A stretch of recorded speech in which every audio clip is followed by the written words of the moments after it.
Okay, hi everyone. Welcome again to AuthorStory. I'm Alexander Lim, your host, and this week I'm interviewing Loren Fogelman, author of the book The Winning Point: How to Master the Mindset of Champions. So Loren, welcome to AuthorStory. It's great to have you as our guest. Alex, thank you so much. I've been really looking forward to this interview. All right, cool, fantastic. So Loren, can you just please introduce yourself and tell our listeners a little about yourself and your story? Absolutely.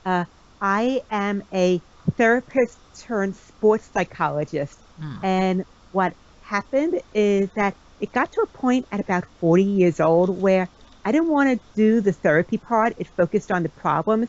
And I was looking for my next best move.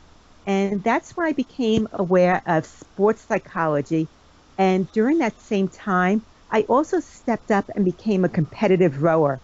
Hmm. And between my awareness of sports psychology and becoming a competitive rower and wanting to be the best teammate I could possibly be in the boat when we were at regattas, Right? that opened me up to a whole new world of possibilities and put me on this path of wanting to help high achieving athletes to be Hmm. able to stay focused under pressure, be able to reach their full potential, and really know that no matter what the outcome was, they had absolutely no regrets because they knew that they gave it their best. Right, okay. So I take it then that when you started your work as a psychotherapist, you had no idea you would become a success coach. I didn't even know that the whole world of coaching existed until I started looking for that next move for my career because I felt that as far as the therapy goes, I absolutely loved working with my clients. However, it just became a little bit too routine and it lost some of that passion. And I was looking to challenge myself. And Hmm. it was from that search that I became aware of success coaching and sports psychology. Right, okay, cool. So how did you get started coaching others? I mean, when did Loren Fogelman become the success coach and realize, hey, this is something I can do that works and helps others out? It started with a decision. I Okay. had to make the decision that I was going to transition from what I had been doing because I owned a counseling agency with my husband where we had 11 employees and I was the highest income producing therapist there. Hmm. And it wasn't about you walk away from one to start the other. It was more about a transition because we didn't want to impact our income by making a switch with something that wasn't built up yet. Right. So what I did is I actually hired a business coach and started working with a business coach to help me make that transition, which took about 18 months to do. Hmm. Okay, all right. So in other words, this wasn't just like an instant thing. There was not just one client that came in, you realize I can do this. It was a gradual process then. Yes, and what I really found interesting is that with sports, we start off coaching right from the very beginning, Hmm. and entrepreneurs who might be just as driven have as much of a vision as an athlete that wants to win the gold at the Olympics. They tend to feel like they ought to be doing it themselves and figuring it out themselves. And what I've seen with doing the success coaching is that entrepreneurs who really have a mission and something that they feel like they ought to be doing, Right? they ought to follow the lead of athletes and have someone help show them those shortcuts so that they can make those changes and um, have greater impact at a faster rate than they would if they try to figure it out themselves. Okay, I got that. So let's park that for the time being because I'll ask that a little bit later. Sure. First off, you started off coaching athletes, correct? Absolutely, yes. Okay, and how did you get started coaching business folks, business people? What happened is people that I was coaching as far as athletes, some of them also ended up working professionally, and people that I was rowing with still had day jobs, and they saw the successes that I got with athletes and started asking me to help them with their business. So Okay. because I had a business and have always been an entrepreneur, it was really finding the similarities between those athletes and entrepreneurs as opposed to the differences. Mm. Okay, all right. So, yeah, I got that. From my point of view, I mean, business seems to be something that's totally different from athletics. Athletes and businessmen are different from athletes. But it seems that from your words, it seems that they use the same kind of principles to achieve success. Is that correct? Well, the part that is highly the same and where I'm uniquely qualified as far as the success coaching comes is that all the ways to be able to get to the top of your game, whether it's business or sports, are pretty much laid out. Hmm. It's why some people move forward and they are able to get whatever it is that they aim for, and others keep on stopping themselves and they never reach their full potential. And that common factor is how they look at things. It's their mindset or their mental game. Mm. What happens when things don't go as planned, when they're concerned about people judging them. So people get in their own way and they stop themselves on a regular basis, whether it's in sports or in business, and moving forward with whatever it is that they choose to do. Right. Okay. So, with regards, I'm just curious. With regards to athletes, what would be the biggest stop that you most commonly find when dealing with them?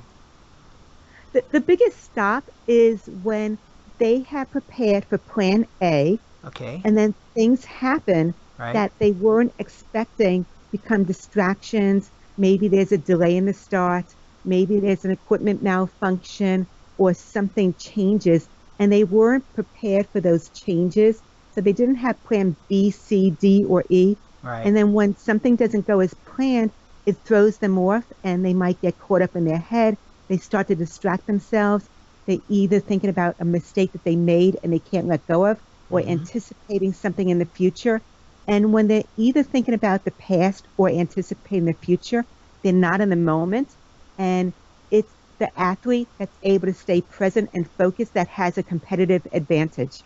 Right. Okay. Now, what about businesses? I mean, business. I mean, this is like if you want to be successful in business, from what I understand, it takes years, like 10, 20 years, and certainly if you want to keep your business going as a going concern, you have to maintain the positive mindset. What about business people? What's the biggest stop that you have encountered as far as business folks are concerned? I believe it's really the same thing. It's about themselves. I have just yesterday, I was talking with a client who works in the real estate market, which has had many ups and downs. Mm-hmm. And what I heard from this particular client was that there was a lack of follow through on his part. So Okay. people might be calling him, but he would delay returning the call for he didn't want to bother them, he didn't want to be pursuing them, Right. he didn't want to ask for the sale. And it's not about the systems that were in place because the systems work, but it was more about this particular person was letting something that was hot end up being delayed with the decision and the action. So something hot went cold. And Okay. that was his own mindset and beliefs that was holding him back. Mm, okay, all right. So I'm just curious, can you share with us kind of like a success story, like before this guy was doing bad and then afterwards he was doing pretty well in the realm of either business or athletics? You don't have to Yeah. mention any real names. I mean, you want to I, keep that you secret, know what? so. I keep, I definitely maintain confidentiality with my clients and I never share who I work with or what they talk about, but I Right. can give you a case study of something that happened. There was someone in the medical field, Mm-hmm. and this person was working in a clinic, but a contract worker. So they have a lot of individuality as to setting their hours and who they see. However, this particular individual was trying to meet the demands of the clinic and seeing everybody. But Okay. that's not who this person really wanted to be working with. This person loved working with young teenagers that were coming into being young adults. That was that person's favorite population to work with, was Mm-hmm. these people that were emerging as young adults and getting into that next phase of their life. Mm-hmm. And because this person wasn't speaking up about who they really enjoyed working with most, and they were seeing everybody, they became disillusioned about their career. It was just going through the motions. They were losing that spark and passion. Right. It was more of a paycheck. They weren't looking forward to working every day whatsoever. Right. And we began to shift it around so that she focused on what she really enjoyed most. And by making those changes, we were able to go ahead and cut her hours in half so that Mm-hmm. she had more free personal time. And we ended up doubling her income. So not only did we cut her hours in half, but we doubled her income. And as a result of that, she had a renewed relationship with her husband. Mm-hmm. They were more engaged together as a couple. Right. She was taking trips. She got involved in running marathons. So we'd Right. work on the mental game when she was doing sports. And it was that she had the best time being able to finally voice what she wanted and ask for what she needed. Uh, Right. and that really reinvigorated her. It got that spark and passion going again. Cool. I got that. That's a very very positive case study right there. That's very interesting. Thank you. Hmm. All right. Cool. And So the yeah, go great ahead. thing is that, there are people that want the best, whether they're doing sports or, professionally, and they tend to like doing both. Mm-hmm. All right. Okay. Cool. So what I got from actually one of the things I got from your case study was that this is not just about uh, it occurs to me that this person was not a business person. This person was just like doing a job, but she managed to find something more than a job that meant something more to her.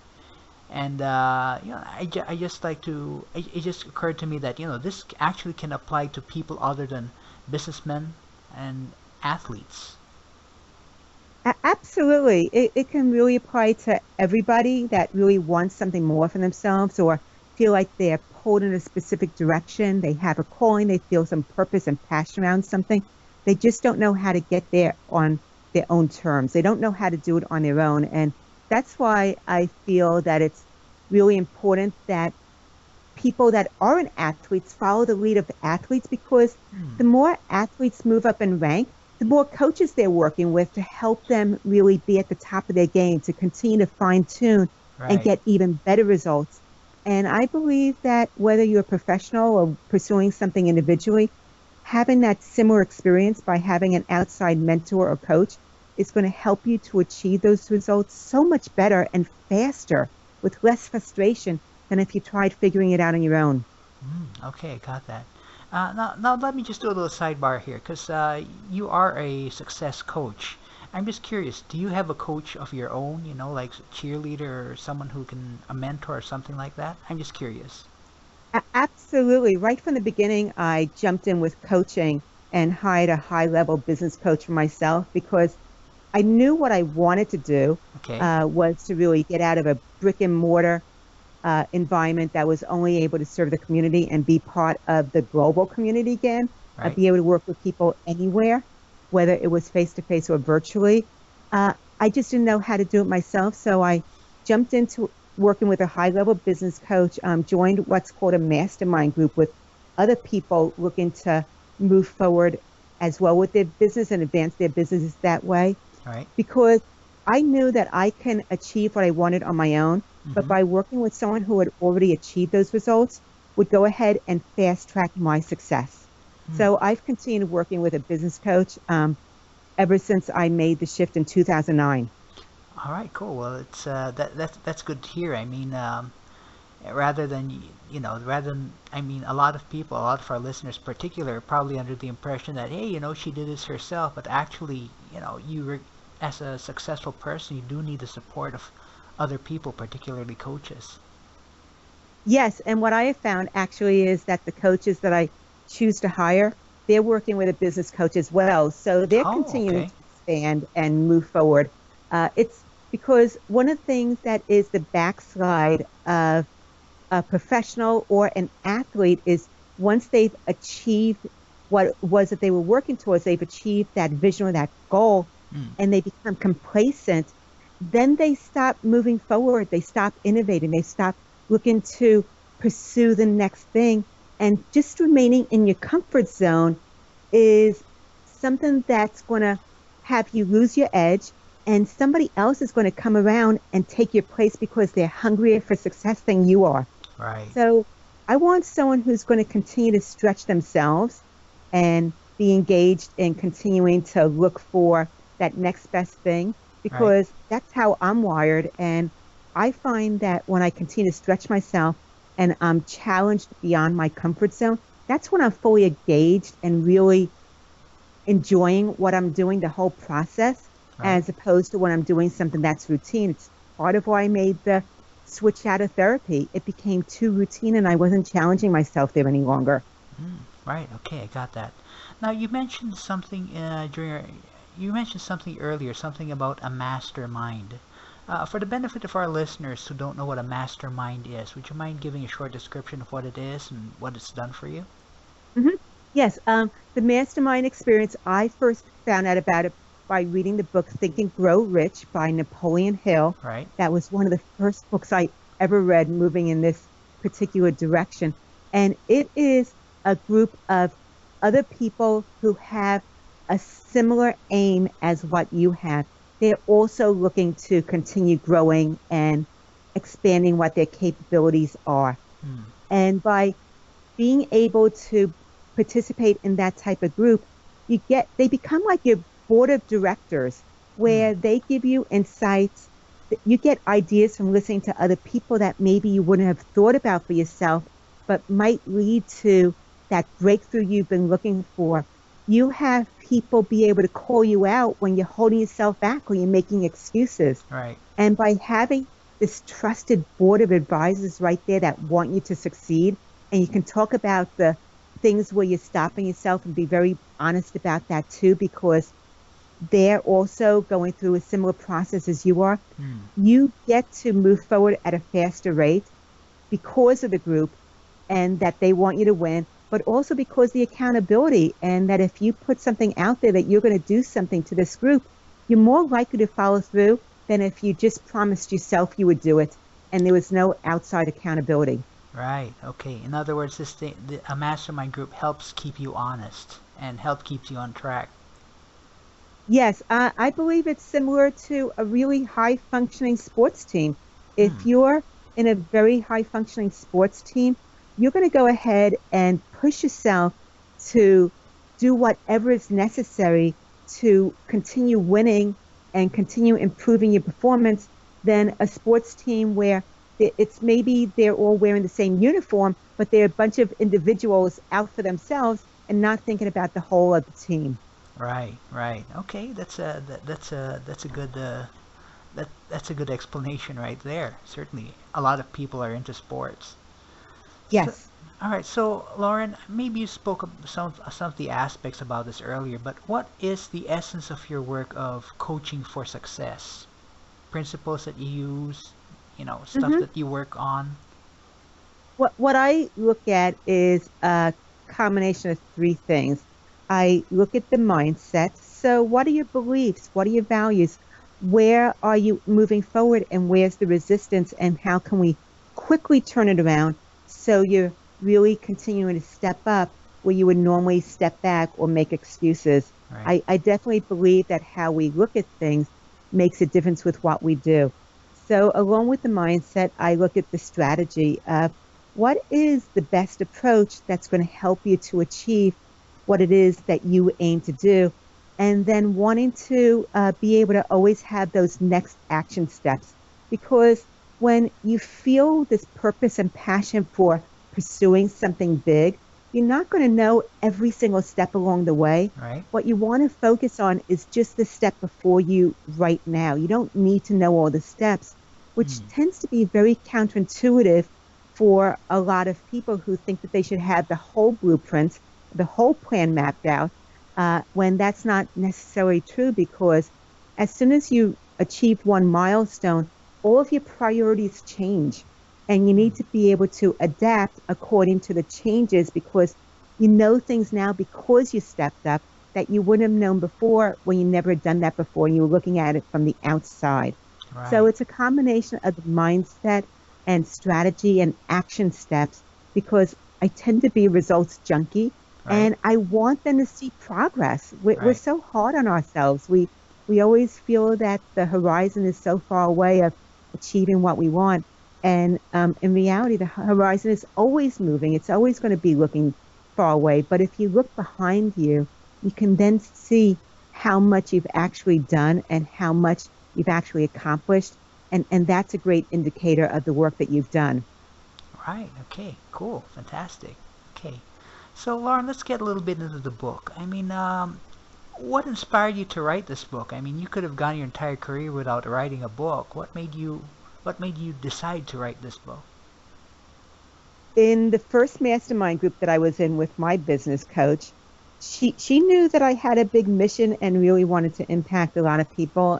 It was her encouragement to write the book that got me moving. Mm, You're absolutely right. I never would have thought about doing it on my own, right. but that's the power of a mastermind is that you get ideas and you can see how something can benefit you as well as other people.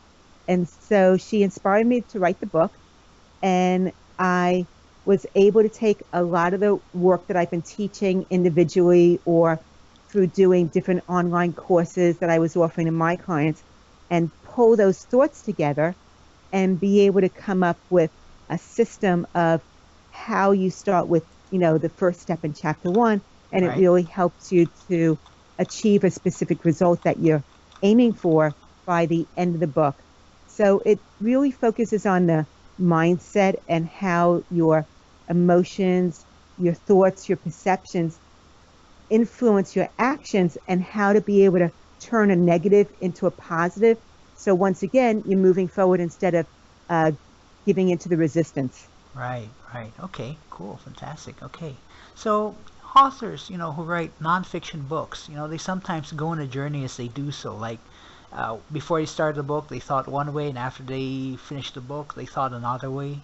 Has working on this book done that for you? What working on this book has helped me to create organized knowledge. Okay. And what I mean by that is I've been doing this work my entire career with my clients, really helping them get out of their own way, get unstuck so that they can actually achieve their full potential. Right. But this really encouraged me to sit down and write it out in a step-by-step way, creating a framework so that people, whether they were near or far, could be able to use this work and help them to really do what it is that they want to do. And they don't have to wonder later on what if, because they held back and Right. they let their mindset get in the way of what was possible. So I found for me it was creating that organized knowledge and framework Mm-hmm. that really was the game changer for me as far as how I worked with my clients Right. and getting them even better results. Right. Okay, cool. I got that. So I take it this has also helped you with regards to, coaching other people, helping them achieve the success that they're looking for. Absolutely, because I think that if I was able to create a framework or a system, then having a system is going to get uh, better results on a consistent basis than, oh, sometimes I do this, sometimes I do that. Right. And it allows people who tend to be more independent and self-directed follow the system, and they're able to get results as well. Oh, nice. Okay. All right. Cool. Okay. So let's say, Lauren, let's say you met up with someone, ordinary Joe and ordinary Jane, who was just puttering along, somewhat unsatisfied with work or job or whatever, and you had only had enough time to tell him or her one thing, the most important thing about success, about the mindset of champions. What is it that you would tell that person? What I would tell them is success is messy and Okay. that there are successes even tucked into the mistakes and failures that are highly valuable. And those are the biggest game changers, are being willing to take those risks and fail Mm-hmm. as opposed to holding back and only wanting to do it when it's perfect. Mm. Okay. All right. Cool. Got that. Okay, so Lauren, what is your ultimate vision for the book, or even for the platform of success that you're working on right now? What's your ultimate vision? What would you like to have happen at the end of all this? The ultimate vision for me is to really reach as many people as I can through speaking, training, and being able to continue to speak on different platforms, such as what we're doing right now, Right? whether it's in person or virtual. Right. and continuing to just share that, yes, if you feel that this is something that you want to do, then absolutely there's a way forward. You might not know it, but the answers are there, and you have to be willing to reach out and see who has that information, because there are people that want to help you. Right. And I just want to continue to be able to impact other people's lives through speaking and trainings, let them know that there is a way forward. You don't have to just let that vision die with you. You can do something about it. Right. Okay. Cool. So, Loren, is there anything else, other stories or topics that you may want to explore in the future as an author? Hmm. I believe that really that success is the topic that I love absolutely the most. All right. And over time, I find that I've been shifting away from sports more towards business coaching Okay. and really looking at how to help business people step up and recognize the value of coaching, how that's going to help propel them at a faster rate than doing it themselves. So really, I'm on a mission to show that coaching doesn't just belong in sports. It Right. really belongs in the business world also, and it will advance you forward than trying to figure it out on yourself. So that is probably close to the topic of my next book, is how to do it by building your dream team. Nice. Nice. Definitely, that's definitely going to be a book to look out for. Thank you. All right. Cool. So, Loren, are there any last words of wisdom you would like to share to inspire our listeners? Well, I went ahead and created I'm sorry, I created a free book for people looking to take it further as far as moving forward with their success.